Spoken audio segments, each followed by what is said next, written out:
The Olympics kicked off last week, and with that, lots of inspiration for people who are speculating in the stock market because many people are getting inspired from brands and stocks that they see at major events like the Olympics.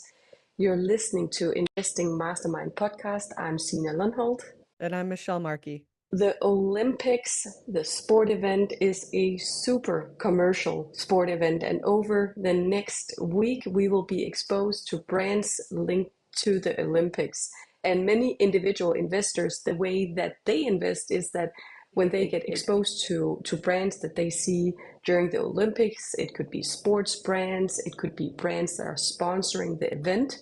When they see brands like that, they might get inspired and just go ahead and invest in some of these stocks without ever looking into anything else but that. So that's what we're going to talk about today.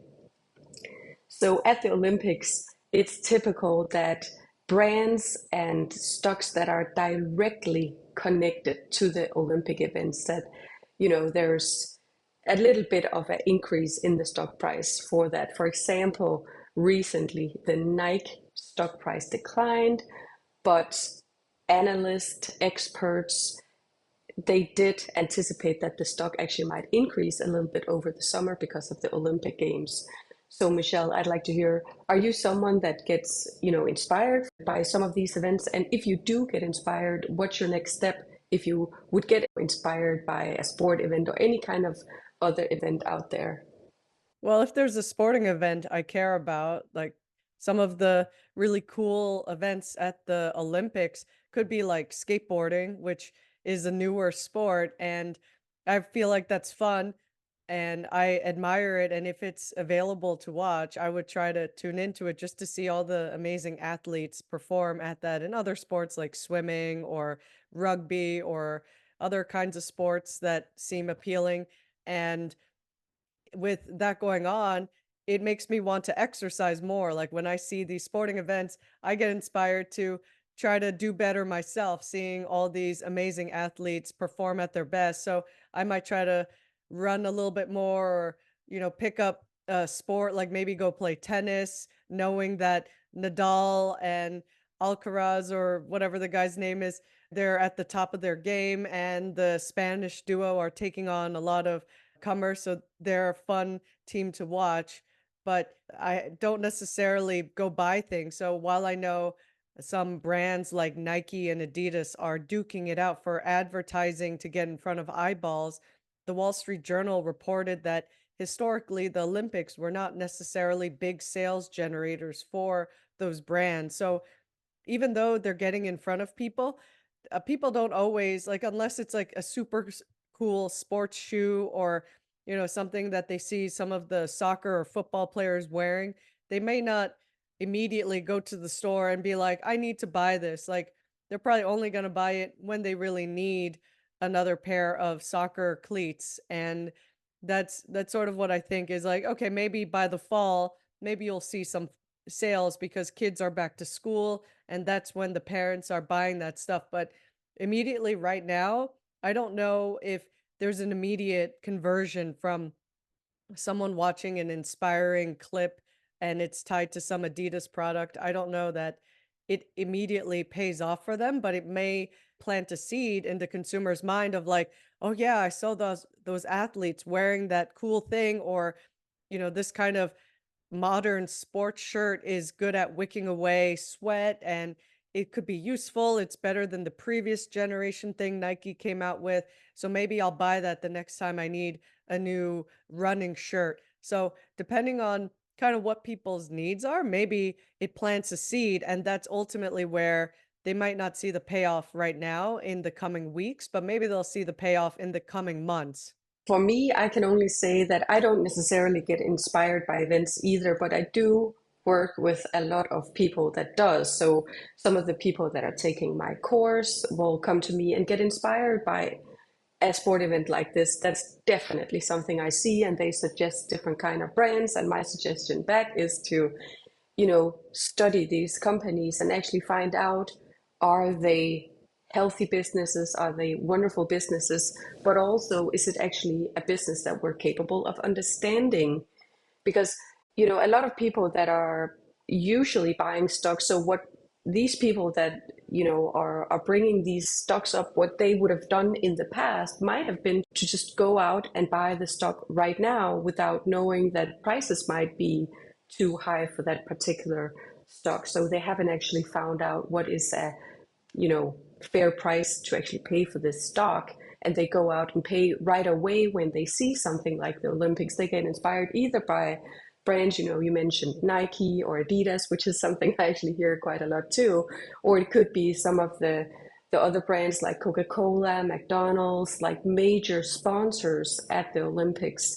So I know that, some of the big sponsors out there does not necessarily have anything to do with sports, like Delta Airlines for the American Olympic team, or Coca-Cola, which is a huge sponsor just at the Olympics.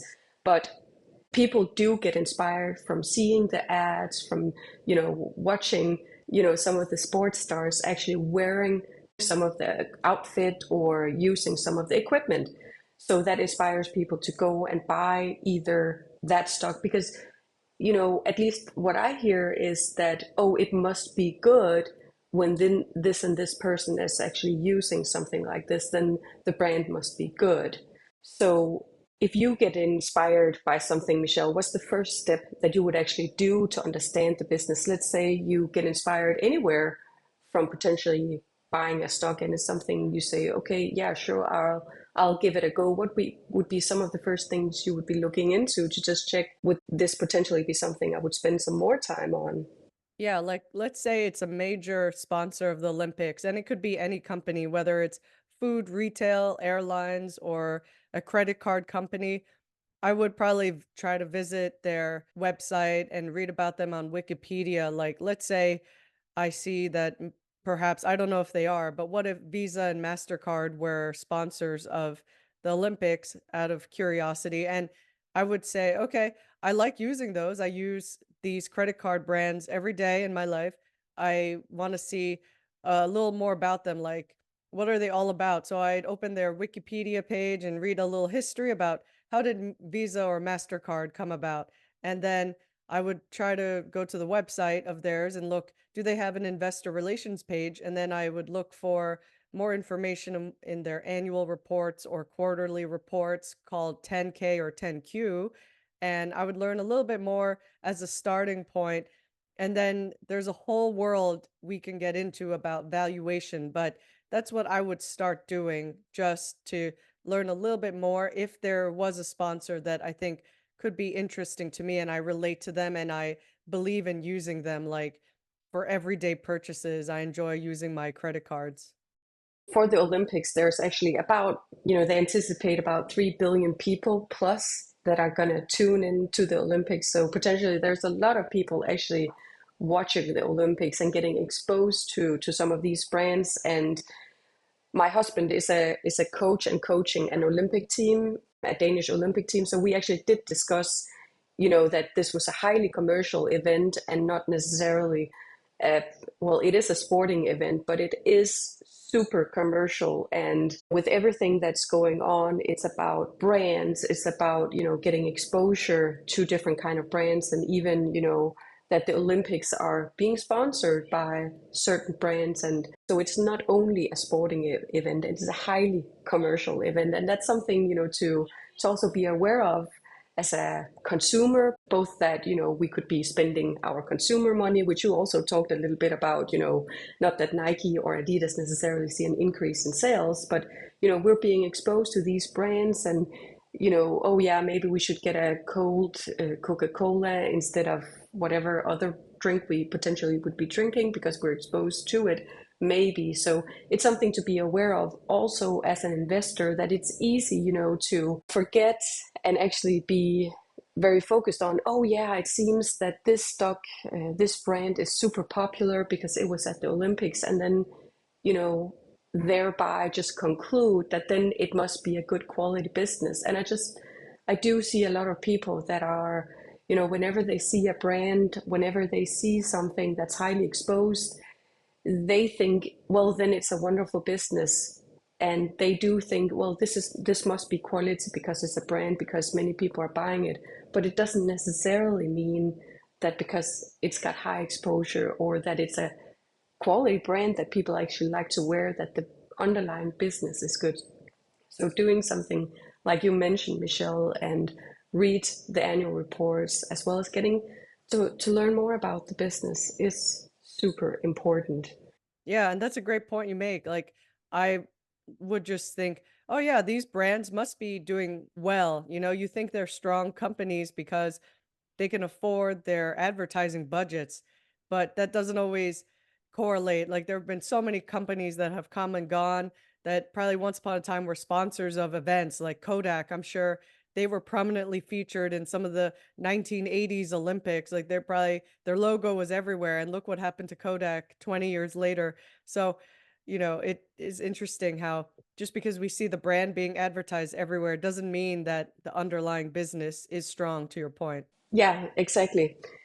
So this summer, we're trying to bring you a few topics, and I hope this was inspiring to you, and that will inspire you also if you're going to watch the Olympics, if you're going to potentially, look into some of the businesses that are getting exposed at these Olympics too. Listen back on this podcast and listen to some of the episodes earlier where we actually do discuss how you can dive deeper into this stock. So we're getting towards the end of the show today, but we'll be back with another short summer podcast on Tuesday. Enjoy the sporting events.